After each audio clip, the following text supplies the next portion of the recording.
Mga kabrigada, titigang maigi ang Facebook profile ni Honey Shalene, Nina Sweet, Laverne Crizzy, at Lilzy Ann Hiromi. Ano ang common denominator nila? Hindi ba't kapansin-pansing ang profile picture ng apat? Tila magkaka-look-alike. Ang laman naman ng kanilang mga photo album, halos pare-pareho. Pero ang tunay na pangalan daw ng babaeng nasa profile picture, Laverne Ambata Castro, na kapag sinearch mo naman sa Facebook, mahigit 100 ang lalabas na account na magkakamukha rin ang itsura. Nitong Sabado, personal kong nakilala si Laverne mismo. Si Laverne pala, biktima ng identity theft. Ako po si Laverne Ambata Castro, and I'm just an ordinary person who lives in an ordinary house. And I'm not a star or I'm not a model. Ang mga kagaya ni Laverne na walang kalaban-labang ginamit ng mga larawan sa cyberspace na walang pahintulot, may rest back na raw ngayon.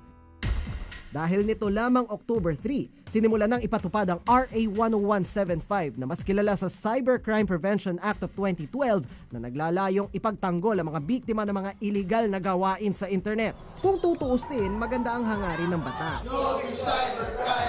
Sa kabila nito, tila dislike pa rin ang naging tugon dito ng maraming Pinoy internet users. Ang bagong pasakasing batas, banta rin daw sa malayang pamamahayag.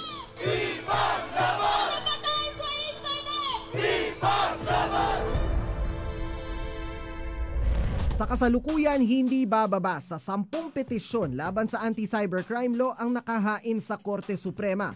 Pero hirit ng Pangulo, thou shalt not fear anti-cybercrime law. Kung meron ka sinulat, kunyari ikaw may sinulat ka, TJ, at libelous, o meron ka pananagutan. Yeah. Kung ikaw naman ay broadcaster, sinabi mo sa radyo o sa TV, may pananagutan ka rin.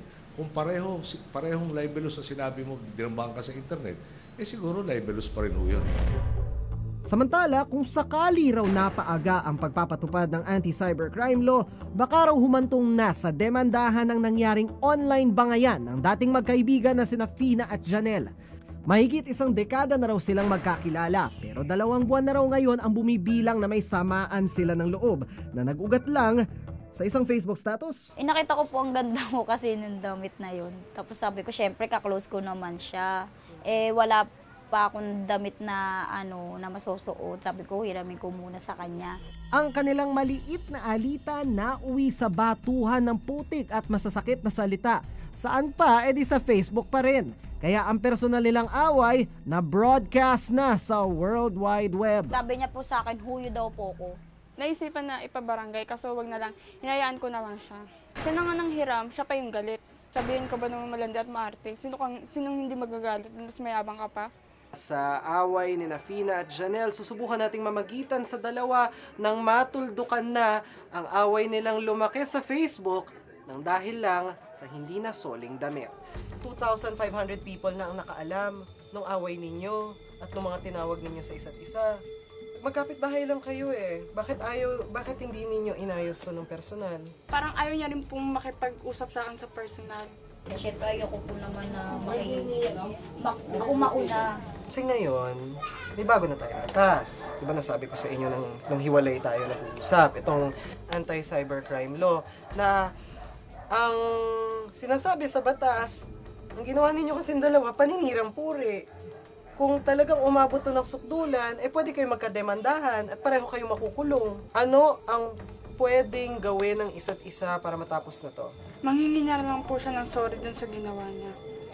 Pati syempre po, manghingi na rin ako ng sorry kasi po, ako nang po nagumpisa dun sa pagpapost ng Facebook na paparinggan siya. Ganun din po, manghingi rin po ako ng sorry sa ginawa ko. Tsaka sana pag magagalit siya sa akin, huwag niya i-post. Text na lang sa akin. Anong namimiss mo sa tuwing nagsasama kayo magkaibigan? Mas masaya. Na lagi kami magkakasama na na walang away. Miss kita. Sa kalagitnaan ng harapan, biglang niyakap ni Janelle si Fina. Namiss kita na yun. Pag nagkaayos kayo, ano sabi? Pag nag-ayos kami yun. Ano sabi mo sa akin? I-treat mo? Iti-treat kita, di ko nababayaran yung damit.